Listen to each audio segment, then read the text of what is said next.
Até né? puxando esse lado de professores, lá no espaço, os professores, assim, eles tentam seguir um método seu, assim, ou é uma liberdade de cada um?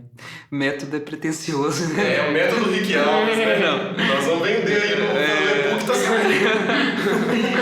Não, Felipe, não sei, eu acho que método seria muito pretensão falar, não é isso, mas existe uma conversa.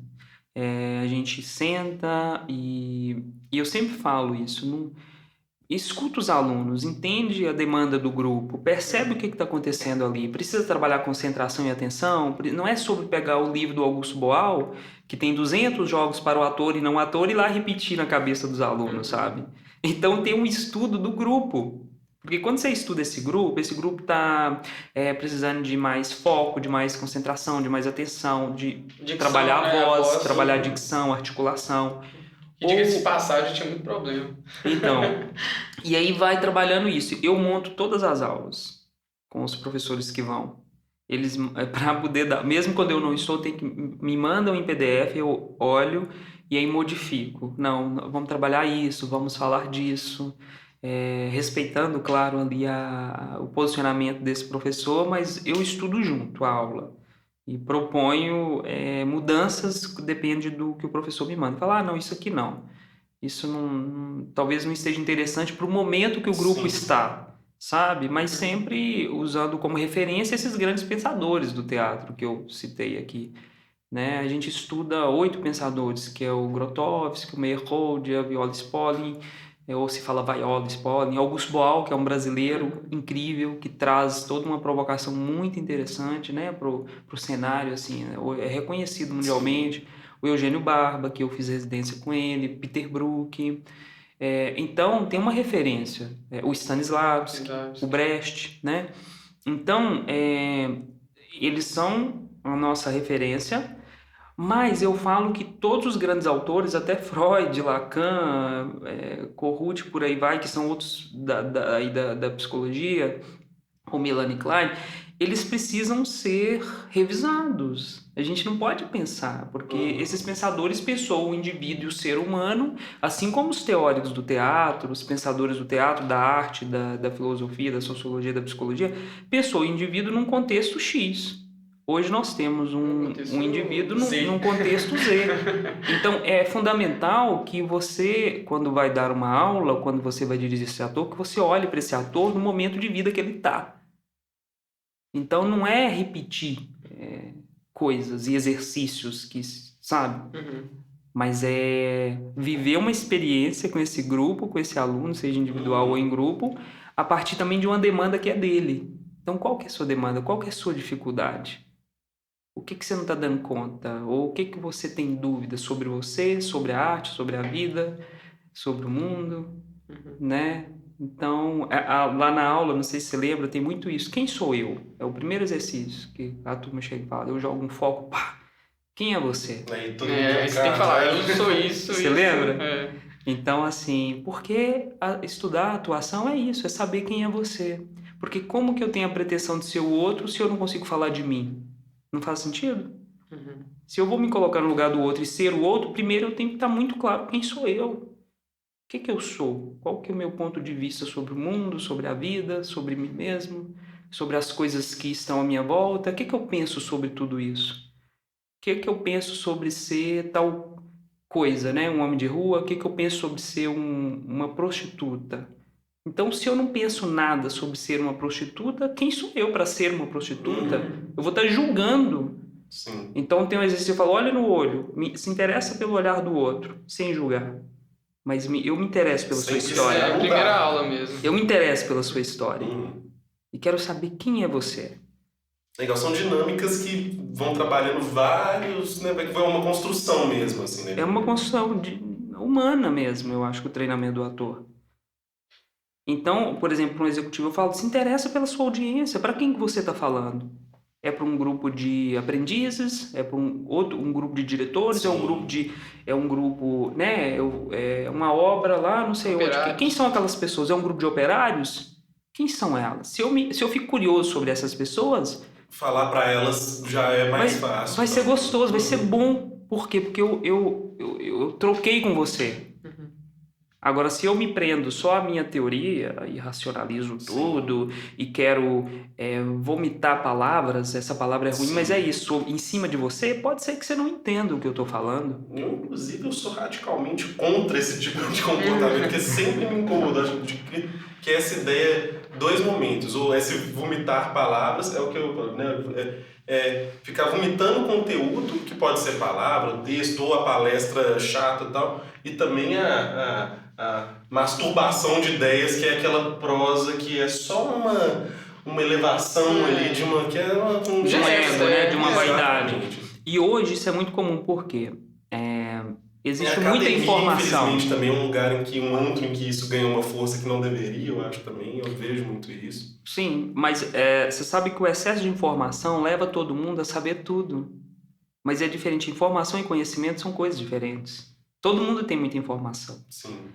No contexto, por exemplo, até de clínico, por exemplo, as pessoas elas chegam sabendo tudo sobre as patologias, Sim. sobre o remédio, sobre não sei o quê, inclusive testando o analista ou o psiquiatra sobre essas coisas. No contexto do teatro também, as pessoas chegam sabendo tudo sobre atuação. Tendo informações sobre tudo. Mas isso gera essa presunção de eu sei. É uma prepotência muito grande, porque tem a informação, mas não tem o conhecimento. Porque quando você joga ela ali em cima, você fala pra ela, olha... Vamos lá, então. É diferente, sabe? É O conhecimento diferente. tem a ver também com experiência, né? Total. Com horas de voo, né? Aí a pessoa, ela acha que sabe, mas na hora do vamos ver, ela não sabe nada. Não sabe. É aquela ideia que, infelizmente, por bem ou por mal... Ela tem informação, mas ela não tem... É a prática mesmo, não dá pra negar, né? Que nem eu lembro que quando eu fui fazer até a mudança de curso que eu te falei, eu estudava na Federal, Psicologia, e aí quando eu fui mudar para jornalismo, eu pensava, será que eu fico na Federal? E o pessoal me falava assim, olha, o problema da Federal é que é um negócio muito teórico, assim, mas não é um teórico, assim, ok, até aí tudo bem, mas que esquece do prático. Enquanto a PUC, ela já tem um artifício prático muito melhor, assim, de laboratório. Então, se você conseguir, vai para a PUC. Formei na PUC. Realmente, muito boa essa estrutura, assim, apesar de estar se acabando também. Não tem mais PUC TV, não tem mais marca, não tem mais polo, não tem nada.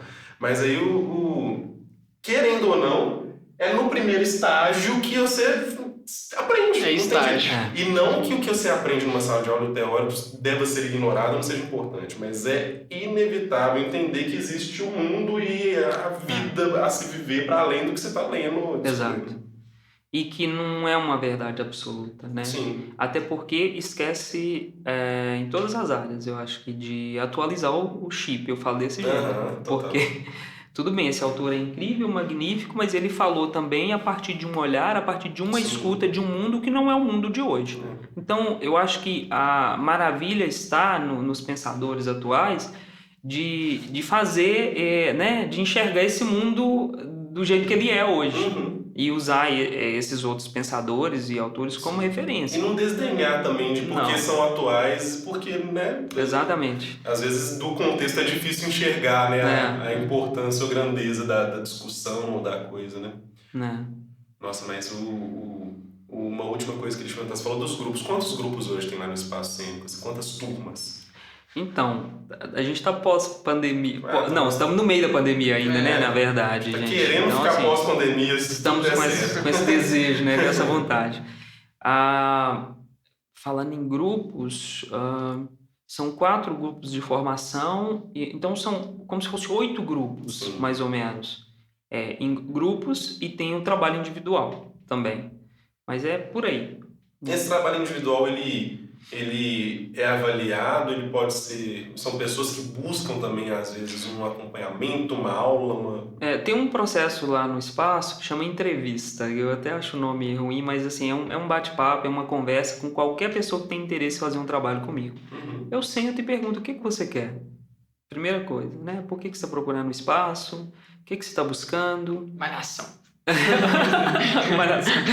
Fazer TV, né? Fazer novela. Pode ser, tem gente que fala isso. Eu escuto todo tipo de resposta. Então, a partir dessa resposta, eu direciono a pessoa. Eu falo, olha, eu vou conseguir te ajudar nesse formato. Mas eu queria fazer, por exemplo, curso de formação. Eu digo, no momento você não pode fazer. Não é que não pode. Eu acho que no momento não é o melhor para você. Acho melhor você fazer o curso livre, que é o curso iniciante, né? Ou a pessoa às vezes está com uma demanda que eu falo, olha, eu vou conseguir te ajudar num trabalho individual. Eu acho melhor a gente fazer esse processo individual durante um tempo, porque são demandas diversas. Desde quero fazer malhação até quero falar melhor na minha empresa, ou desde eu sou muito inibido, muito tímido, Rick, eu sei, né, que é um dos meus objetos de pesquisa, é essa questão da inibição. Então, eu vim aqui porque falaram que você faz esse trabalho. Por exemplo, eu não coloco essa pessoa no grupo dependendo do nível de inibição dela. Sim. Porque eu vou ter que escutar muito essa pessoa. E você não pode deixar também, vai ver as outras constrangirem ao momento de Exatamente. dificultar mais esse processo. Vou expor essa pessoa, vou expor. Vai ter coisas que não dá para ela falar no grupo, que ela precisa conversar comigo individualmente. E a partir daí eu consigo ajudar. Então, nessa entrevista, né, nesse bate-papo, esses alunos são direcionados, essas pessoas que procuram o espaço são direcionadas tanto para um grupo maior, para um grupo menor, para um grupo de curso livre ou para um curso de formação, caso o interesse seja genuinamente artístico.